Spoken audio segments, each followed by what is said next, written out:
Okay, for our last but not least presentation, we have Derlene Hirtz. She's a passionate business growth coach and NLP trainer with a deep commitment to helping others achieve their goals. She guides entrepreneurs and professionals toward building more productive, purposeful, and profitable businesses. As an NLP trainer, Derlene focuses on shifting mindset, the science of success, and becoming the best version of self. Derlene empowers clients to take responsibility for their success, overcome obstacles, and develop actionable strategies for growth. Her ultimate goal is to empower clients to create lasting change, build thriving businesses, and live lives of purpose, fulfillment, and abundance.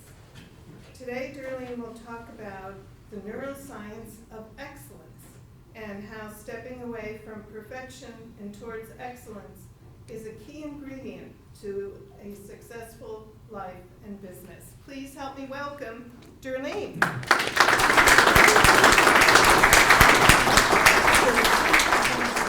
Of perfection. This might be a personal presentation today. So let's start by defining what excellence is. Just 3 short little statements of it's pursuing high standards, it's continuous improvement, and it is learning from feedback. Now, what is perfection? It's these unrealistic standards that we hold for ourselves. We set them all by ourselves. Yay us, right? It's also this fear of failure, and it holds us back from having fun. It holds us back from really showing up in life in the way that we're supposed to. And it's this all or nothing mindset. And it's so interesting when I started doing this, because it reminded me of a time when when I started my business, I rode my bike about 50 or 60 miles a day. And my coach is like, super curious. How do you grow a business on your bike your first 6 hours? And I decided, well, I really probably can't do that. And so I quit riding my bike altogether. See, I was an all or nothing girl. I was living that life of perfection. It's actually what got me into this work, because eventually it does catch up with us. So our brain's response to achievement and progress is dopamine, as Nadine was talking about earlier.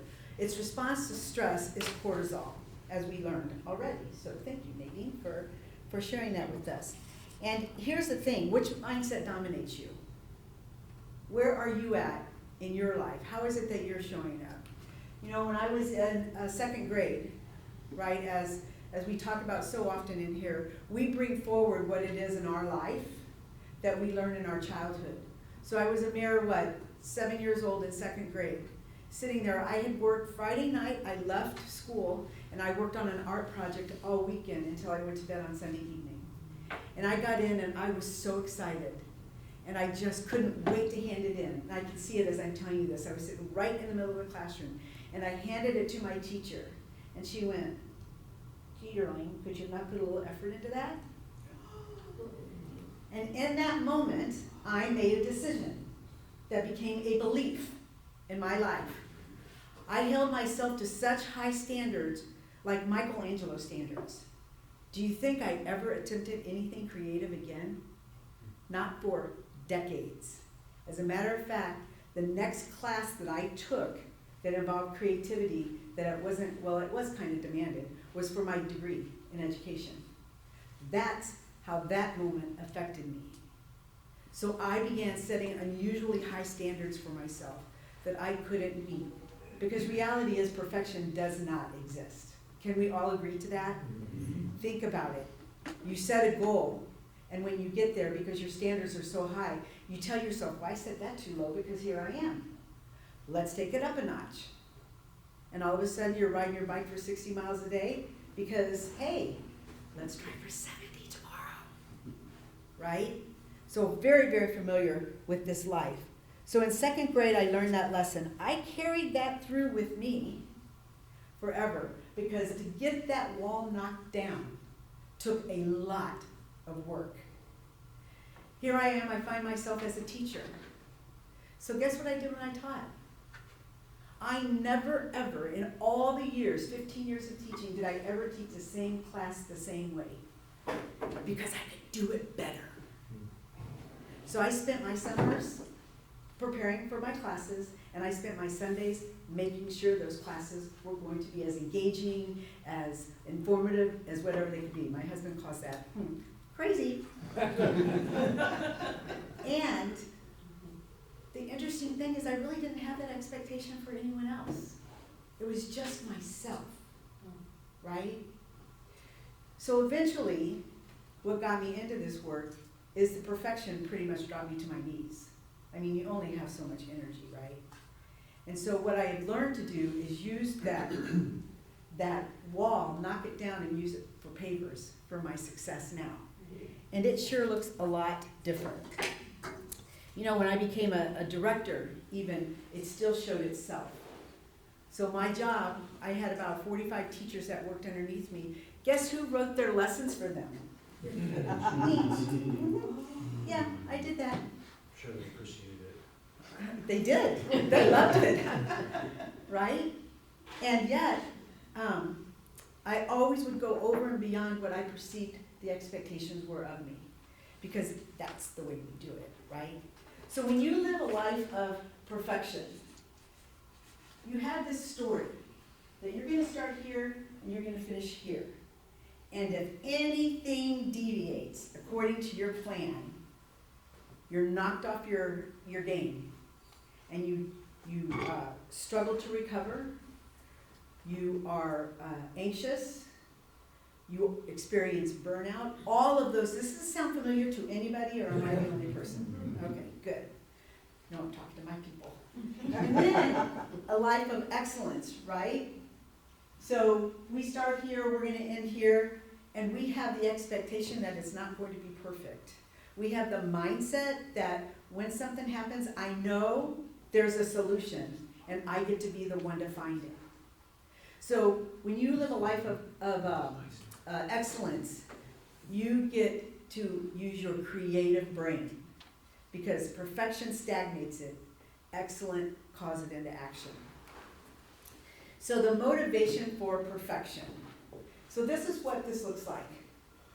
People who are motivated by perfection have this fear of failure. People have this need for control. Oh, who wrote those lessons? That'd be me. Who spent their summers? That'd be me, right? The desire for approval and validation. See, when you're perfect, you need everybody else to know that. So you're waiting for them to approve you and validate you. High personal standards. We talked about that, right? Avoidance of criticism. So guess what? You don't do anything because the last thing you want to hear is somebody criticize you. Because it's failure. It's not feedback, which we'll talk about in a minute. The fear of disappointing others, the experiences and conditionings. So starting back in second grade, that stored in my unconscious mind, in my subconscious mind, as I'm not good enough, I'm not creative. If I show my work, I will be criticized and I will be disapproved of. And so guess what happened every time I would even think about being creative? I used to joke that I can't even color the numbers. You know how they have little pictures and you color the number according to the, wasn't going to do that either. That's how deep this was. And so as we've talked about earlier today, what you feed grows. I constantly did that. I constantly was feeding and reminding myself what I lacked, as opposed to what I had to celebrate. Avoiding vulnerability. That wall that was up, that's me. There's no way anybody was going to knock that wall down and criticize me. So I was not about to be vulnerable. And then that black and white thinking, that fixed mindset. It was right or it was wrong. There was nothing in between. And that all is the motivation behind perfection, which I'll explain a little bit more about that in a minute. And I can tell you, I checked every one of those boxes probably for most of my adult life. So now I'm in my kid life, just so you know. as opposed to the motivation for success. It's all about personal growth and improvement, right? I show up every day to be the next best version of who I am, in some way, shape, or form. Fulfillment and satisfaction. I do feel fulfilled now. I am satisfied. I can't tell you that this is going to be well, I can tell you. This is not going to be a perfect presentation today. And guess what? I'm okay with that. That's okay. I put this together and with this in mind, what I wanted to share, if I don't get to it all, that's just the way that it works out, right? Having passion and purpose speaks for itself. A desire to make an impact. We always talk about that in my training. We love to impact makers, right? So I get to join the crew. Recognition and respect. It's mostly, for me, we were talking about this earlier, Karen and I were, I compete with myself. I need and get to respect myself. I get to really celebrate myself. Whatever anybody else does, whatever, right? As we say, your opinion of me is none of my business, right? And I would tell you I'm 99% there. This time last year, I would tell you I was 85% there, right? That's a great way to live. That is living a life of excellence. Intrinsic enjoyment and mastery, building confidence, creating opportunities, and contributing something bigger, right? Those are all a space of excellence. So when we talk about towards motivation, that is what excellence is. When we talk about away from motivation, that is what perfection is. And we are all motivated in either a towards or an away on not everything in life. It's context related. And it's important to know where you stand so that you can take action, proper action, right? So if somebody's towards motivated and they're all ready to go and stuff, and I'm reminding them about fear of failure, that is not going to impress them in the least. They are not going to be motivated, right? They're going to like, oh, well, there's a negative Nelly, right? However, somebody who is away from motivated, they're going to, yeah, I know, it's so hard, right? I have to find different ways of motivating them. Oh, I did put this in. I thought I took it out. So we have our conscious mind and our unconscious mind. And this is the way that it happens, right? So up here is our goal setter. Our conscious mind is our goal setter. However, our goal getter is our unconscious mind. So what we speak out, our unconscious mind is like, I'm going to make that happen. I'm going to make sure that you celebrate yourself. Or I'm going to make sure you feel really bad about how you perform today. Because that depends on what I tell myself. Fair? So when we talk about our beliefs, when we talk about what a belief is, I always talk about the lie in belief. I don't know if I've done that here or not. But when you look at the word belief, what word lies within that? Belief. Lie. Lie. Nice try. And thank you for participating. So the lie that we tell ourselves that we actually begin living our lives from. And so that lie that I told myself in second grade, that I'm not creative, that I'm not good enough, that became my belief pattern for my entire life. And we get to ask ourselves, where else is that showing up in my life? And in any place in your life where you are not at your highest potential that you know you can be, I can pretty much tell you you've got a limiting decision or a limiting belief right behind that. You know, Gandhi tells us that your beliefs become your thoughts become your words become your actions become your habits become your values, and your values become your destiny. This is how important our beliefs is, because really your beliefs become your destiny. What you believe, what you say, what you think is actually the destiny that you face every single day. And so what you get to do is overcome that lie in belief. Fair? It takes work. I'm not going to say that it's easy. Well, I'm going to say that it takes work. So the next time that you think about, am I in a state of perfection, or is my mindset more towards excellence? Just remember, you and you alone have the power of choice. And Matt's going to come up today, and he's going to banter with me. Come on up, Matt. This is what a conversation could look like between a perfectionist and a person of excellence. Okay? So let's welcome Matt. He couldn't remember who he was, so he had it upside down, but he's good now.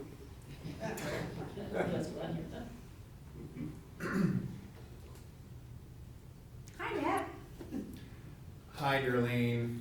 I've been working on this project for weeks now. It's still not quite right. Weeks. That's impressive dedication. What's left to do? Everything. The font isn't perfect, the color scheme could be better, and don't even get me started on the layout. But it does effectively communicate your message. That's key, isn't it? Well, yes, but it could be much better. I won't be satisfied until every deal is flawless. I understand wanting to be great, and at some point, you have to ship it, right? Ship it? It's nowhere near ready. What if people find mistakes? They might. And they might also benefit from your work. The goal is perfection. Anything less is failure. It is though, huh? I aim for excellence, doing the best I can with the time and resources available. Well, that sounds like settling for mediocrity, if you ask me. Not at all. It's about maximizing impact. Perfect is the enemy of done. But if it's not perfect, people will judge me harshly. Or they will appreciate your efforts and value you've provided. Plus, you can always improve it Later it needs to be improved now. Think of it this way. By releasing it now, you get feedback to make it even better. It's a win-win. I suppose, but what if I miss something crucial? Then you learn and grow. That's how we achieve true excellence over time. I never thought of it that way. It's scary, but maybe you're right. Yeah, it's not about progress. It's about progress, not perfection.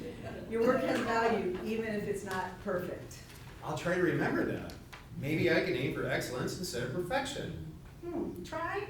You know what Yoda says, it's do or do not. There is no try.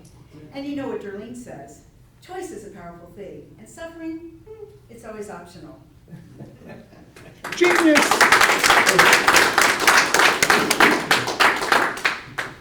Questions? Mark. I'm never volunteering again after what you said to me. Oh, I'm teasing you. That just shows how comfortable I am. No, so actually, it's funny you say it because in full disclosure, in 8th grade, I was taking Spanish, and they said, what do you use to play basketball? And I said, my left foot and my right hand, and my teacher demonstrated that, and I was done with foreign language from that on. To this day, I remember that. It's really funny. So kind of your art story. Yeah. Diane? I'm laughing because it's like, was it the person of excellence or the person of perfection that fixed his name tag? Oops!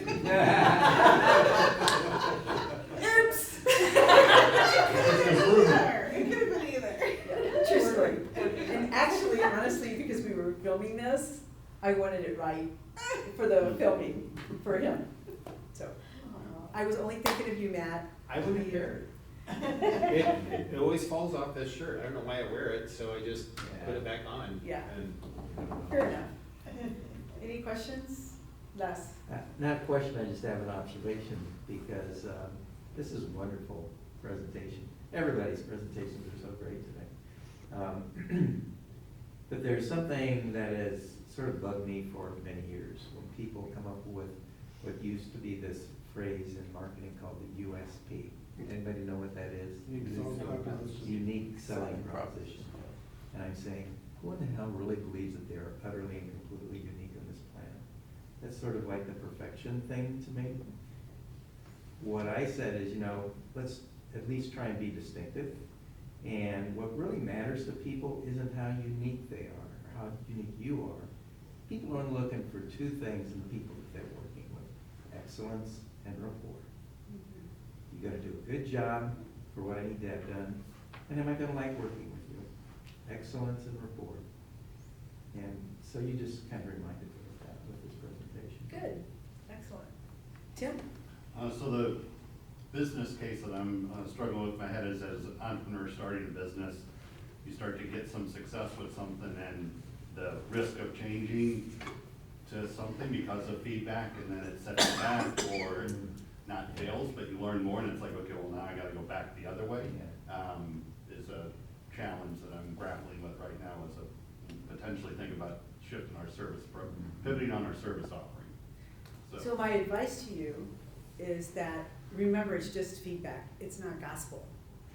And so if it doesn't resonate with you, then, thank you for your feedback, I appreciate that. And then you go do what your intuition is telling you. I mean, we know some best practices in business, right? And what I found in my years of, and also I'm a very literal person, so when somebody would say something to me, I took it as gospel and didn't trust my intuition. And I learned to accept that gift within myself and just go with it. And then take the feedback if there's failure or whatever. And how can that look different, you know? That's helpful, thank you. You know, what Tim just said, though, really reminded me of something else, that sometimes I get feedback, and I know it's really good feedback, but I'm still saying, oh crap, I gotta go back and redo all this stuff. And you know what? So it's kind of hard sometimes to decide what's really useful, something that's really going to contribute to what you want to do, and what you just want to say, okay, well, thank you very much. Mr. Matt? I have a question. When you teach this in like your trainings and stuff, do any of your students ever get confused between the difference between excellence and perfection? Like this? So I don't, this is not something that we, that I actually train. Oh. This was something that I put together here, and now it's gonna be a blog, because I wanna make as much use of my time as possible, right? So I'll probably do a live and a blog and all that kind of stuff, because I do think it adds an immense amount of value. And a lot of people come to us, I mean, I was that person. I was that person who lived the life of perfection, which was completely impossible. And we can spot it, and our program really eventually addresses it. You're really good at it, so you should teach and train on it. Thank you, thank you, Tim. I'm surprised. I appreciate was that. compelling. I've heard the line before, but I honestly cannot wrap my head around other people's opinion is none of my business. Their opinion of me is none of my business. It does not make sense to me. So this is what I will tell you. Maybe it doesn't make sense to you because it doesn't exist in you. That's the closest thing that I could tell you. I cared very much what people thought about me. I cared very much that, you know, as a professional speaker, and has anybody ever been where I've spoken in public and I've said, so I'm gonna tell you as a woman, right, as a professional speaker, I should be about, 5 inches taller, I should have 3-inch heels on, I should be slimmer, I should probably need to lose about 40 pounds, probably need a little nip and tucking here and there. But guess what, you get what you get, right? So right then and there I set a tone of who you are is exactly perfect. Because at the end of the day, and I say this, the information and the value that I'm about ready to add to your life, if I was this tall and that skinny, it would not be any different than what I'm going to do now. And that is huge for me to be able to say that, right? Because I know when I have tennis shoes on, I'm a lot more effective. When I have heels on, I become some form of entertainment. We laugh about that, right? So that's just, that just is, you probably, maybe, guessing, mind reading, you've been a very confident person the majority of your life. So when I say that, you have no idea what I'm talking about. Does anybody understand what I say? Your opinion of me is none of my business? Oh, yes. Yeah. It doesn't matter, that's what you think yourself. That's right. Eventually, yes. And just being an E4E for how many years? I don't know, 4 years? This is a place that my confidence has just exploded.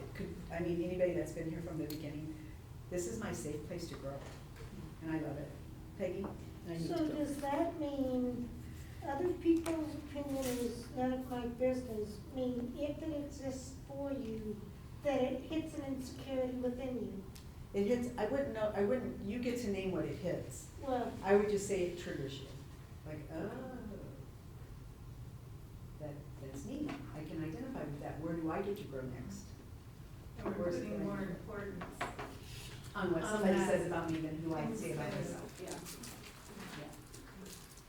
Yeah. I mean, Yes. I have a quick question, Derlene, because I was listening to you. The thought occurred to me, and I'm hopeful you can, tell me whether I'm on target here or not. When you're motivated for perfection, it seems like it's solely an internal focus. You're motivated by fear, and you're motivated more about your own impact. You're not really thinking of external or other people. Is that? Motivated for perfection, is that what you said? Yeah. So when you're motivated for perfection, it's for all the wrong reasons. You're motivated for all the wrong reasons. You're motivated by fear. Yeah. That's like the big one. And as one of you two talked about, the response to fear is cortisol. The response to excellence is dopamine.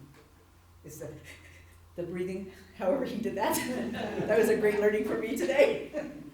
So thank you, Steve, great question.